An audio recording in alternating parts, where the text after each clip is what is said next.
still says excellent connection for the stream, so I think I might need to try hitting go live. Yeah, you do have to go live. Wow. Once the preview has appeared, you have to click go live on your end. So we're live. Are we actually? We are. Oh. I can't hear it. I'm gonna click on it so I can hear it really quick. There's a hiss. There's always a hiss. There's always a hiss. But it seems to be working. Okay. There's always a hiss. I don't know why. Okay, well then let's go ahead and get into this. All right, holy hello, fuck. Everyone. Hi, Dave. Welcome to episode 196 of Lonely God. I'm your host David, and I'm joined here as always by Kate. I hope so. And we had to figure out a new way to do this because YouTube sucks and got rid of our shit. Yeah, they took Hangouts away. So, trying to do this through XSplit. Hopefully, it's both people are audible, and if they're not, then listen carefully. I guess I don't know. If they're not, I don't know what else to do. I quit. Doctor Who sucks anyway. Doctor Who's bad. Why are we doing this? I don't know. Should watch Star Trek. Oh, Star Trek is also bad. Yeah, it's pretty bad. Everything's bad. Everything sucks now. Everything sucks now. But that's not the topic of this horrible thing. You know what is the topic of this horrible show? I don't know. Doctor Who. Well, yes, but I imagine we have a specific topic in mind here. Yes. We're here this week to continue our discussion of Colin Baker's final season and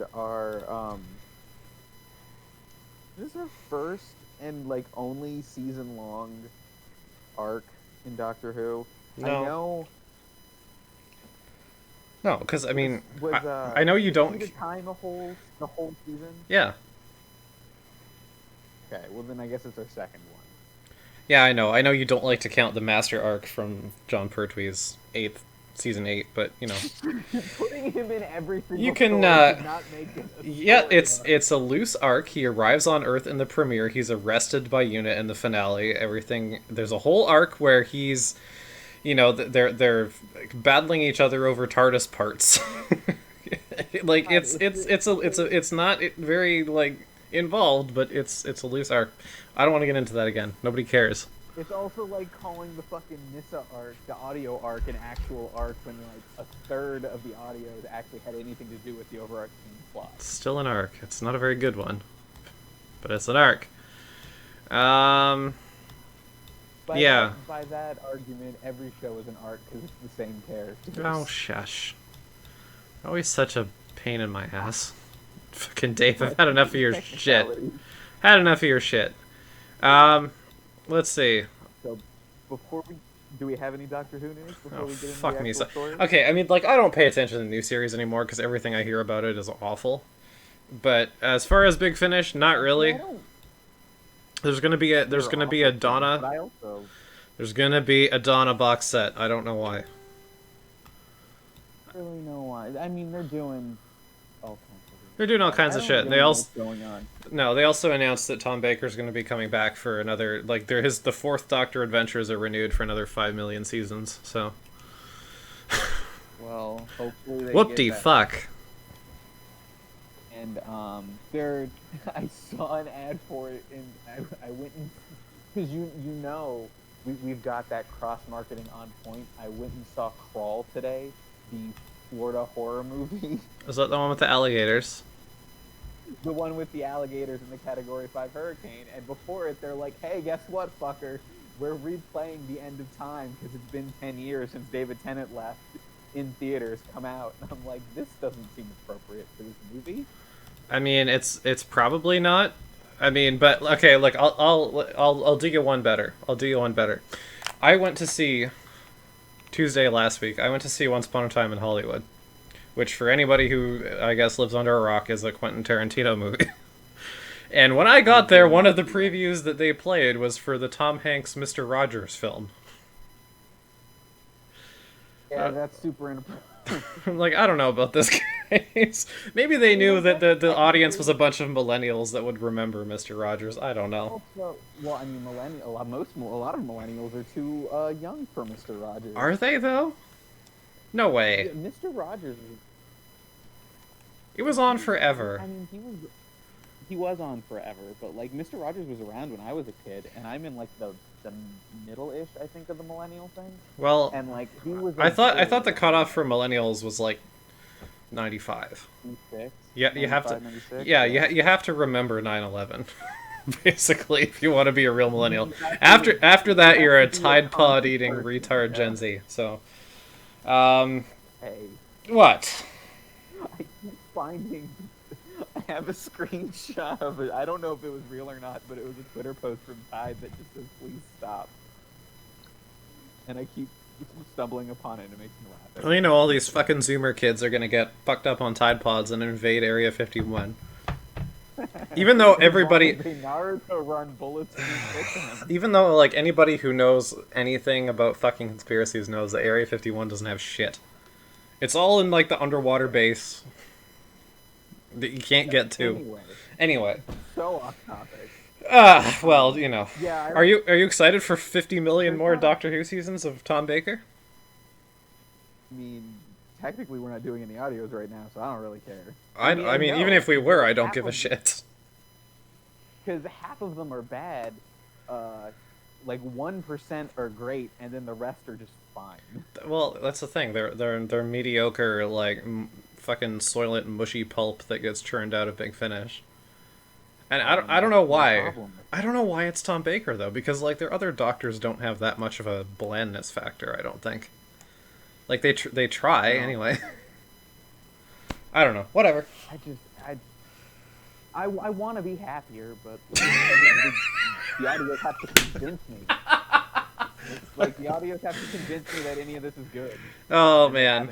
Well, I mean, we're running to the end of that like extension they had for their price raise. So I mean, who the fuck knows what's gonna happen anyway? We've got like 100,000 audios like already. So. Yeah, we're not doing them right now because we can't afford to buy them or and all this stuff. We're not doing them right now because we don't have time. Well, yeah, mostly that, and the fact that like they keep the problem with Big Finish is they keep making new stuff, and they basically have the business model of a comic book publisher. I like if we continue on the path of inserting everything chronologically, as interesting as that is, it's going to take fucking forever to do anything. So, yeah, whatever. Well, I mean, quite fucking literally forever. Quite literally forever. The fact that we made it to Colin Baker doing that is insane, to be honest with you. But let's move on because I know you've got somewhere to be in an hour.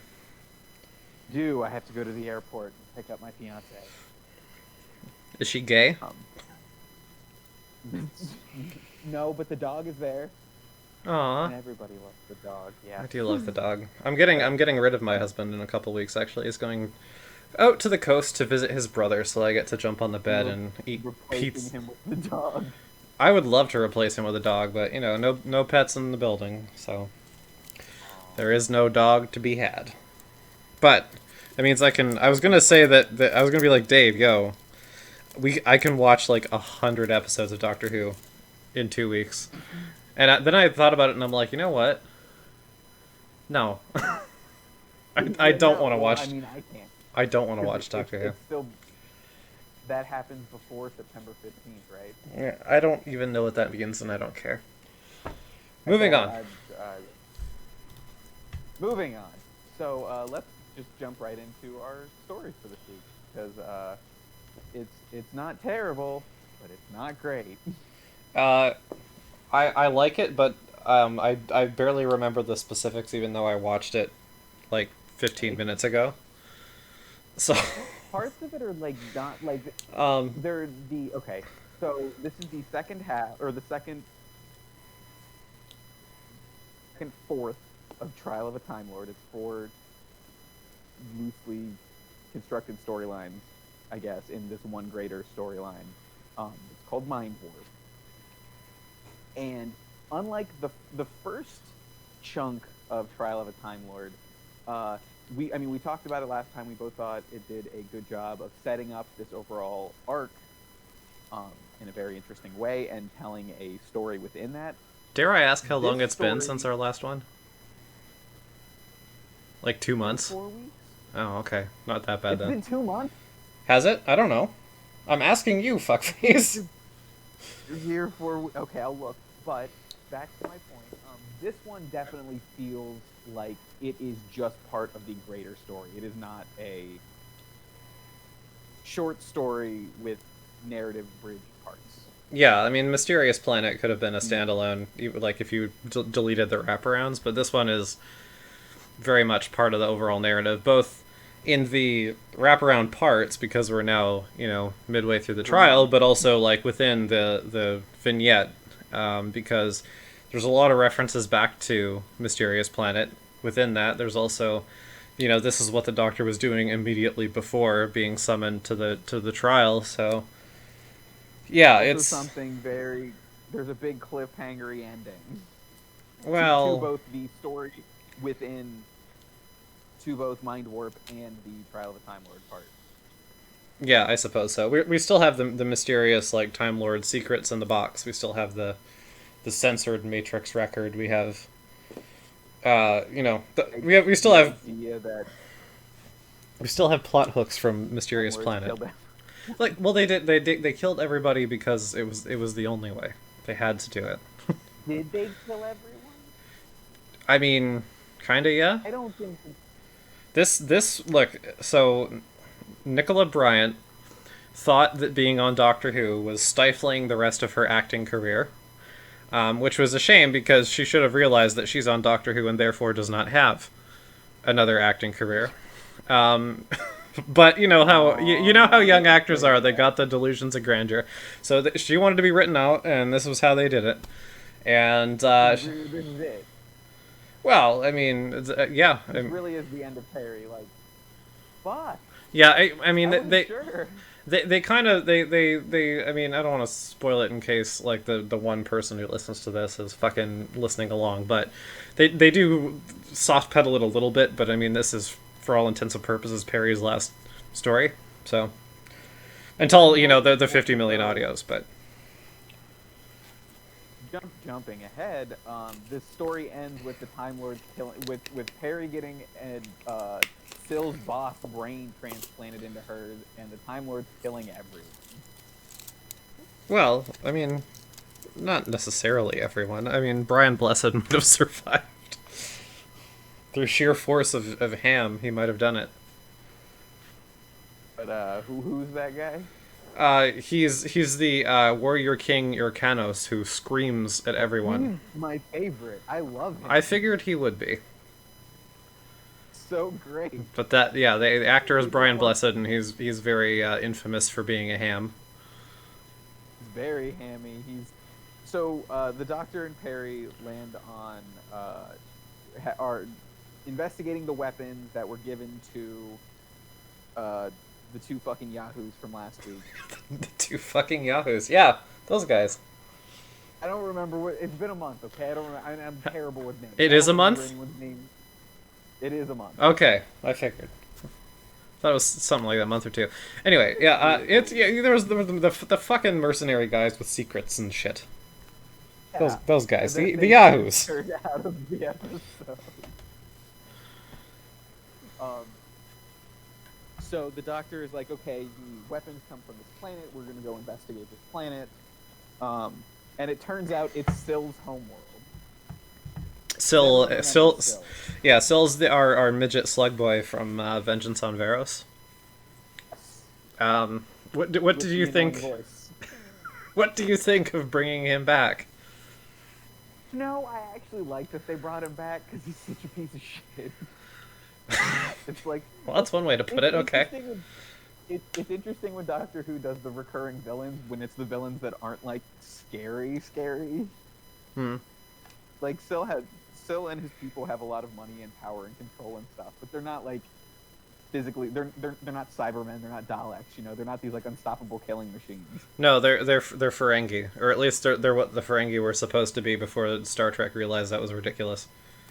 But Doctor Who doesn't care if Yeah, something's ridiculous, so they kept on. I mean, I kind of like bringing him back because I mean, if nothing else, like Colin Baker's first season was obviously a bit of a mess. But Vengeance on Varos was one of the like the hands down successes, and Syl, who I keep wanting to call Sotha Syl, but that's from fucking Morrowind. Um, you know, he's very memorable. His costume was great, and he's got an annoying voice, you say, but I mean, all the midgets all sound like that. It just has the bubble filter on it, or is it the bubble filter that you don't like?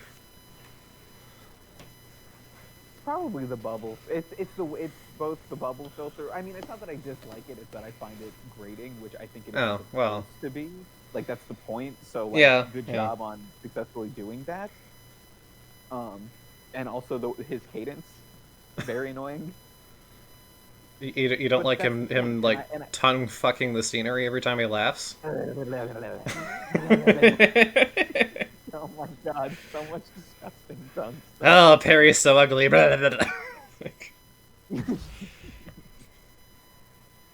Fuck me. Oh, there's also a dog man in this. There is a dog man. There is a dog. But I like the fact that in this episode we see Syl's boss, and he's also really annoyed with. He finds him very annoying.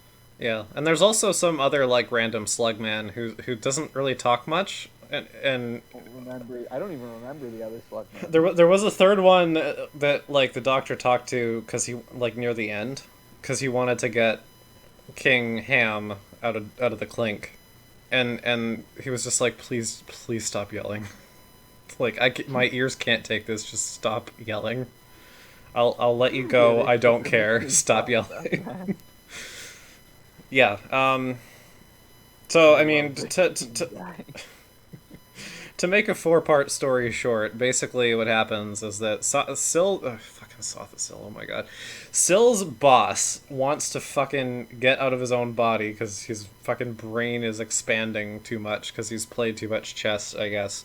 And he's he's got some scientists that are rounding up slaves from the sister planet so that they can put his fucking brain into a different body.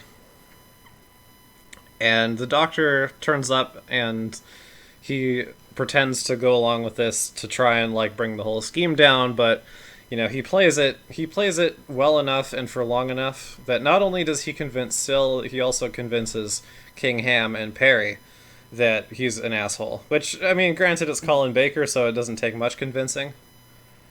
I mean, it was to the point where I was almost convinced a little bit, too, because... Seriously? Well, they put that helmet on him. They did, yes. Honestly, when he was acting, it really reminded me of something that happened not too long ago, was when we did the Two Doctors, and he was partially transformed into an androgum. Oh, Troughton. Oh, okay. That's what it reminded. Yeah, not Colin. Yeah, I mean, kind of. Although Colin Baker actually caused more trouble than just like not paying the bill at the restaurant. But yeah, I don't know.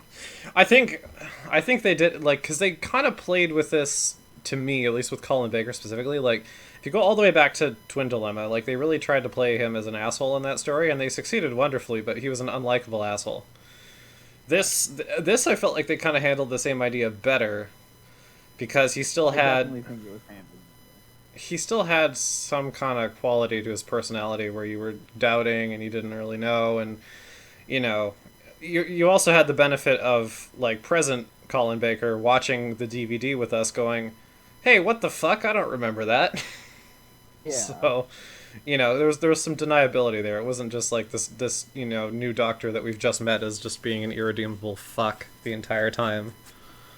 Which is when I first saw that scene, I wondered, like, is it because, you know, they zapped the Doctor's brain and he just doesn't remember what happened, versus what I came to think, which is I'm pretty sure they're fucking with, like, it's going beyond censoring stuff now. The Time Lords are wiping his memories of this. Yeah. For conveniences. Well, I mean, we'll have to watch and find out what the fucking we have two more thrilling conclusion of this convoluted mess. But you said to me, oh, I guess to finish our summation before we go. Anyway, so fucking the King of Ham and his friend, who had been turned into a very half-hearted werewolf, fucking Yes. break That's a in. great way to describe it. They break into the fucking test chamber just as the body swap is done, and Syl's boss is now in Perry's body, and she's bald, like that lady from Star Trek: The Motion Picture. We And did skip the part where first his body or his brain is transferred into the body of like a fish person, which just looks like a slug person. but he is a fish like, person. It gives him no, like a there's stinger, slug. but whatever the fuck. But the point is that one doesn't work. That one doesn't work, so they want Perry because he makes him obsessed They with talk fish about or how now something. he's a fish man, now he loves fish, and he's like, but boss, you hate fish. And he's like, do I? I don't remember. Whatever. Anyway, the fucking Time Lords manipulate events so that just as King Ham bursts in, because he's sweet on Perry, he wants to like marry her, and make her his warrior queen. He comes in just as it's too late, basically, and so he kills her. And he shoots at Syl as well. I don't know if he's supposed to have killed Syl or not. I don't, because I mean he was twitching after the shot, but I don't know if that was like I'm dying twitching or don't shoot me, kind of like spasm. Yeah, not sure. Being a spaz, I don't know. Anyway, so that's that's the thing is like before this all has gone down, like as you know the slaves are freed and everyone's running in the hallways, which were very nice hallways by the way. Like the doctor has been. In the story, we're good. Yes, the Doctor's been like whooshed away in the TARDIS to be taken to the trial space station, so he's not present for any of this. And when he watches that on the DVD screen, he's mad because he's doesn't want his friend shot. So away. It's that the TARDIS ship. It was a super weird shot. it was very weird in a beam of light. And they mind control him to get him to walk backwards into it. Yeah, so. Something. They do something to influence him, and then it's not a normal materialization. He doesn't just like fuck off or anything. But. And we get an aerial shot of it like swirling above the space station. That I was like, man, this. I feel like this shot right here inspired a whole lot of stuff in the new series. I mean, it probably did. I mean, it's from what I saw, it was just reused footage from the beginning of Mysterious Planet, but it's a damn good model shot, so you can use it if you want. I don't see a lot of the TARDIS flying around. No, I mean you get it ever so often, and I mean I think you've gotten it.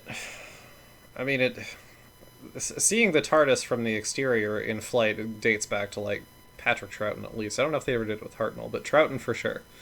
But you don't get a lot of it. Right. And I'm not sure why, because I mean all you have to do is like hang the thing from a string and give it a tap so it spins, and then just film it. Like it's not a complicated effect, but. Anyway, so yeah, and I mean, I guess that just kind of goes to show that this is very much like tied into everything else because I mean the story, the Doctor doesn't really defeat the Slug people's plans. They're called the Mentors, but nobody cares about that. So yeah, they don't mentor anyone. I guess the idea is that they show up pretending to be helpful and then just get people into deals with them or whatever, but any fucking way. So the fucking like the plan isn't foiled. The Doctor is just like taken away. Perry is shot, and it just kind of ends there. Like there's not really any resolution of the situation. It's very like the DVD ends quite abruptly for the Doctor, and then we just get our cliffhanger of him like shouting at the council. So, yeah, not the end of the story. No, clearly not. And I mean, the division of Trial of a Time Lord into 4 stories is kind of done after the fact. I mean, you could even see it. I mean, you can even see it just in the title sequence. Like, it's not Mindwarp Episode 1. This is Trial of a Time Lord Episode 5. So, I don't really necessarily think it's a failing on the part of Mindwarp that it relies on the rest of the arc, because that's kind of how arcs go. Sorry? Mindwarp is a bad name. Why? Oh, I'm glad that it's not the actual real name. Well, I mean, I guess. I mean, to a point, like a lot of Doctor Who classic titles are kind of manufactured. Like the first 3 seasons, they all had individual episode names, so they had to come up with official Yeah. titles later, and then there's this. So yeah, I don't know. Mindwarp seems like a It pretty has. typical like cheeseball Doctor Who title to me. Yeah, it's just very generic Eh, it's fine. and Um, confusing, like Time Lash and Mind Warp and I don't know. I still think the worst thing is that we got a Seeds of Doom and a Seeds of Death, that was and pretty bad. that was We've that gotten was lots bad. of death and of doom. There's lots of there's also a few of evils. I want to say, or evil of things. Definitely a few of those. And of the Daleks. There's many of yeah, but How I mean many that's fucking R words of the Daleks do we have? I don't know. I don't know the retardation of the Daleks. But overall, like I think this is good. I think there's a lot going for it. Especially if you like cheese, because between Syl and King Irkanos, there's a lot of cheese. The sets are cool. The outside of the planet looks like it's Planet Vaporwave. That's great. It's the conclusion is quite exciting and intriguing, with how things kind of go very sideways from what you would expect from a Doctor Who story. And but at the same time, like I think there's a little too much kind of puttering around, especially. I mean, that's my real problem with it, is that the whole. But besides the part of, or the fact that the Syl side of the story, the brain transfer, is what causes the Time Lords to take such drastic action, none of that's like relevant to the plot. Like it could have been anything. Yeah, well, And like, yeah, it was great to bring back Syl, but it all kind of felt like so much of it felt inconsequential. It felt like we showed up an hour before we needed to. yeah, no, I agree. I think there's a lot of time spent on the Doctor pretending to be evil, without actually doing anything. So, I think there's probably like a good part of like parts 2 and 3 you could have just merged into one, and then it might have been stronger. But like yeah, like you said, I mean, even like just kind of the basic concept of the body swapping stuff, like it's not really all that strong. The like the season arc elements of it are interesting, but the like the I really liked them. yeah, but the underlying story I think is kind of weaker than it could be. So I like it, but it's not as good as Mysterious Planet. But it has to be said, we're still like, as far as average quality goes, we're far and away better than where we were near the end of last season. Fuck yeah, we are. So Jesus Christ. Yeah, I don't know really what If else to say about it. I think this story did benefit from bringing back Syl, so it wasn't just a partially throwaway side story to bring us to where we needed to be in the Trial of the Time Lord. We got to revisit a villain in a fun way. Yeah, but that's what I'm saying though. Like the basic plot is very kind of generic, and ultimately we don't even get a conclusion to it. I feel like you're just confirming that we stop talking about all the stuff that happened here and move on. Sure. With Doctor, I mean, like the story does that, not us. Well, I mean, we'll get a little bit more. You'll have to watch and find out. But I don't. I just want you to tell me. I don't want to watch any more Doctor Who. I hate Doctor Who now. It's no longer one of my favorite shows. It's just shit. Well, I've always maintained the new series is not very good. But now that we're into the thick of the 80s, like we're doing okay now. But let me tell you, it's gonna get real shit. Very good either. It's gonna be real shit real soon. I think this podcast should just lead us both to realize that Doctor Who's not very good.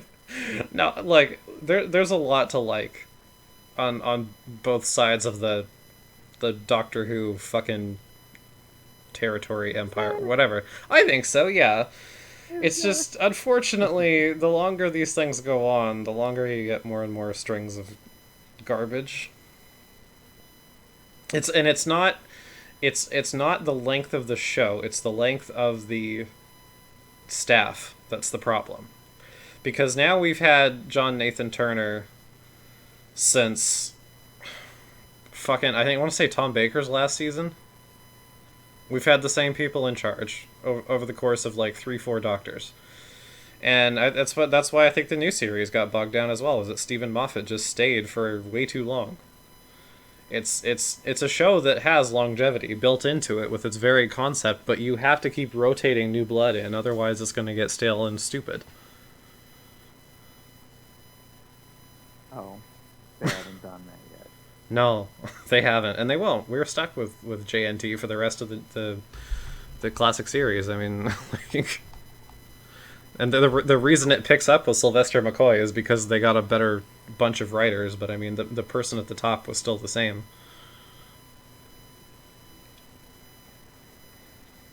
Any fucking way. I don't have anything else to say about this.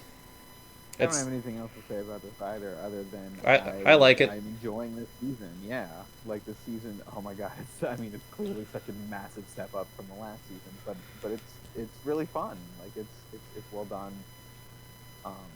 I'm excited to see where it goes. Yeah. Even though I know it ends with the regeneration. Well, I mean, kind of. Kind of. Like we just. Kind of. of. I guess we'll see. Huh? Kind of. I mean, you know, my husband and I are watching some episodes together too, and like, it's it just really illustrates the dichotomy in quality that I went from fucking Colony in Space to the Demons. Like, the Demons is great. Colony in Space is like watching fucking paint dry. Awful. Demons is so. I love Demons. It's the master's an actual evil wizard. Wizard master, yeah. It's the best. It's perfect. Anyway. Are we done? That covers everything. Yeah, I think so. Done. Okay. Thank you everyone for listening. We'll be back next week with what's the next story called, Kate? Terror of the Vervoids. It's the one with the pussy monsters. Okay, I guess. You'll see what that means in a bit. I clearly will. All right, bye everyone.